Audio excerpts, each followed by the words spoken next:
Caríssimos irmãos, nós estamos meditando as leituras do 10º domingo do tempo comum. E nesse final de semana, de número 10, nós somos convidados a rever e a avaliar a nossa dimensão profética. E temos o exemplo de Elias, o exemplo de Paulo e tantos outros exemplos. A primeira leitura que nós ouvimos hoje, Livro dos Reis, capítulo 17. Domingo passado, a primeira leitura nos apresentava também um trecho do Livro dos Reis. O rei Salomão, que foi até o templo, no dia da dedicação do templo, pedir que Deus atendesse às preces de todas aquelas pessoas que fossem fazer as suas orações dentro do templo. E ele até dizia, até mesmo o estrangeiro. Na mentalidade deles, estrangeiro era aquele que não tinha fé nenhuma.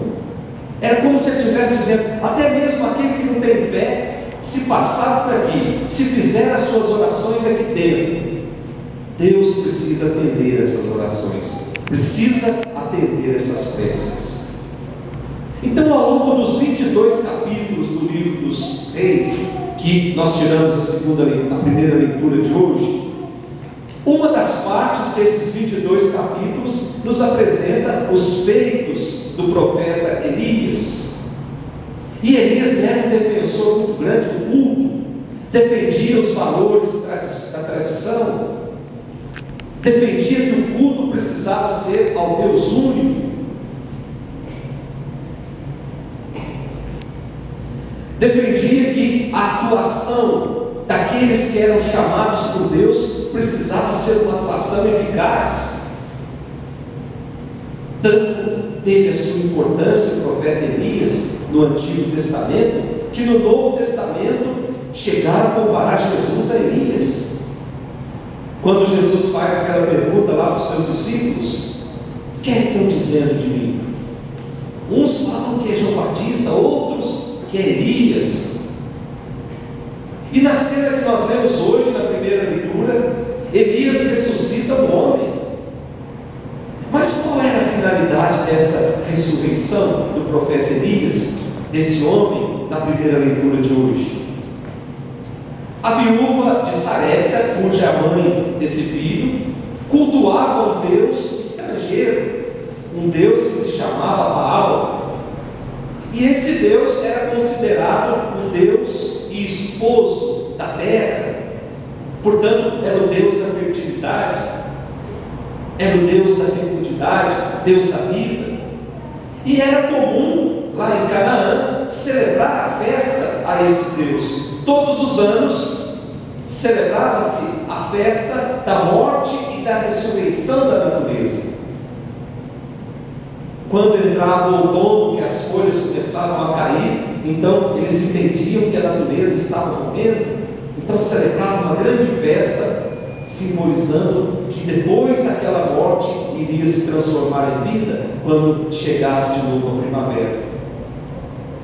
Então era muito comum essa festa, mas atribuída ao Deus Baal.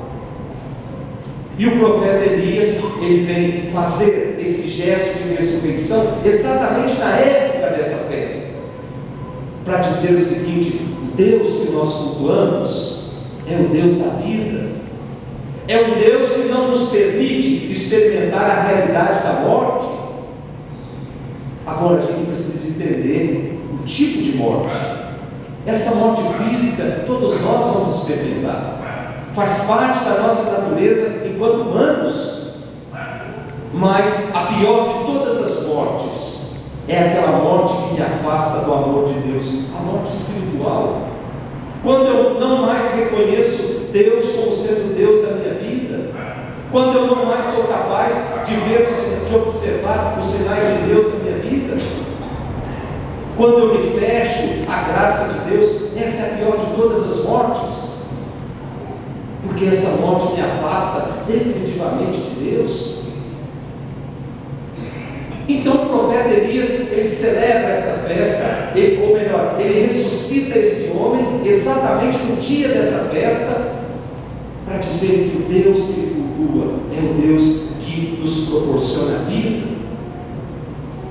Nós precisamos caminhar muito, caríssimos irmãos, para sermos e termos a confiança de Elias. Caminhar sempre na esperança, caminhar na certeza de que o nosso Deus não nos dá outra coisa senão sinais de vida. O nosso Deus não nos dá outra coisa senão a vida plena, a vida em abundância. E quando a gente toma posse dessa certeza, nós começamos a vencer as tentações de tantos outros deuses. A tentação do desânimo, a tentação da falta de fé, a tentação do desespero.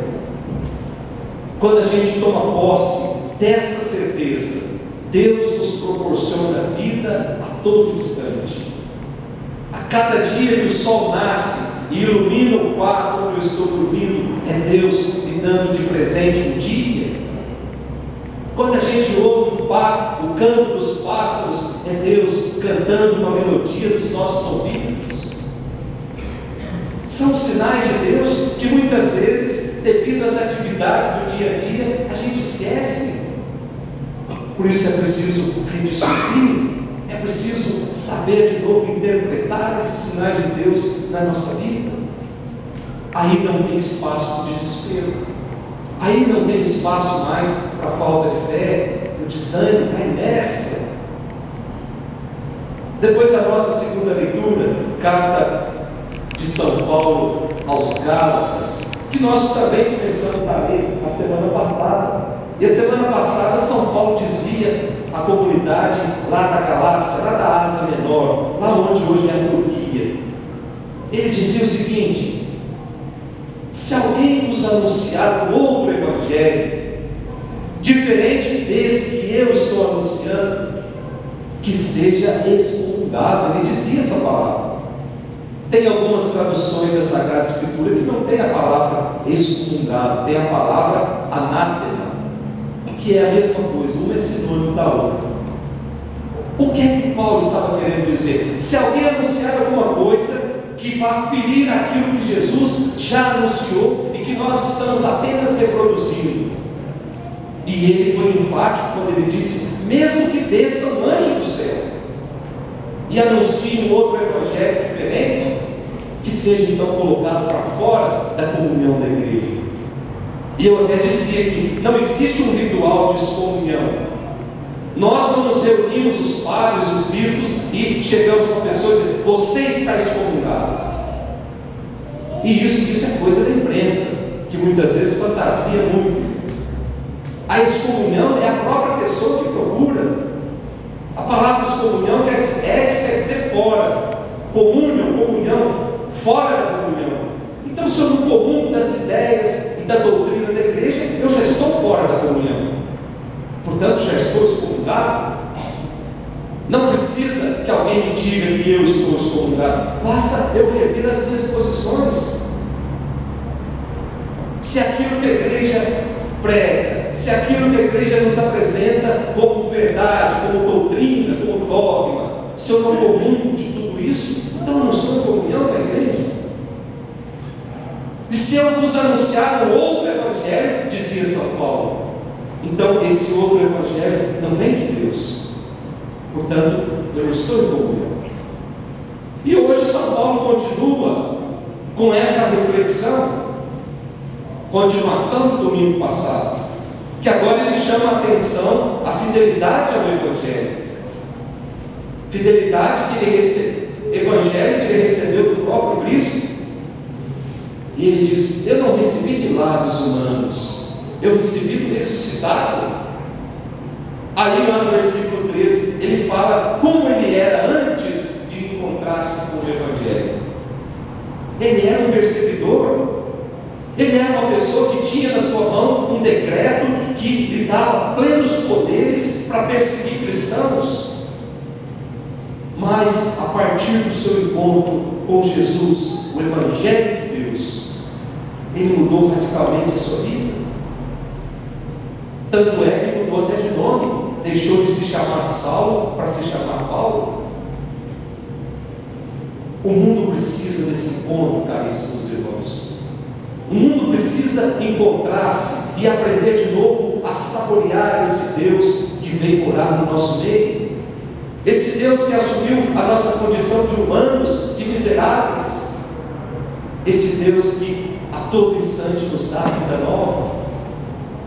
E por fim, nós temos o Evangelho de hoje, que Jesus ressuscita o filho único de uma viúva. É o que diz o Evangelho de hoje, para nos dizer que Ele é o Deus da vida. E a ressurreição acontece. Está certo que nós não devemos ler esse Evangelho como se fosse uma reportagem de jornal. O bonito é a catequese que está por trás desse Evangelho. A vida que triunfa sobre a morte, a vida que vence a morte, e todo aquele que se deixa envolver por essa vida não morre nunca. E onde nós nos abastecemos para participar dessa vida nova? Eucaristia. Eu sou o pão vivo que desceu do céu, disse Jesus. Se alguém come desse pão, viverá eternamente. Portanto, participar da Eucaristia é nos aproximar de um Deus que se faz tão frágil, tão pequeno, de um Deus que se esconde atrás de um pedaço de pão, mas de um Deus que é capaz de fazer uma verdadeira revolução na nossa vida. Basta eu limpar o meu coração para que ele possa encontrar lugar seguro em Deus. Basta eu tirar tudo aquilo que muitas vezes eu vou pendurando ao longo da minha caminhada e vai criando uma cortina de fumaça que me impede ver a ação de Deus na minha vida. Vamos pedir para Deus essa graça nesse final de semana, que os nossos olhos possam contemplar as maravilhas que Deus faz a todo instante na minha vida, na minha família, na vida dos meus amigos, e assim celebrarmos a Eucaristia com o coração totalmente voltado para as coisas do alto, para o céu, onde é a nossa morada definitiva. Louvado seja nosso Senhor Jesus Cristo. Para sempre seja louvado.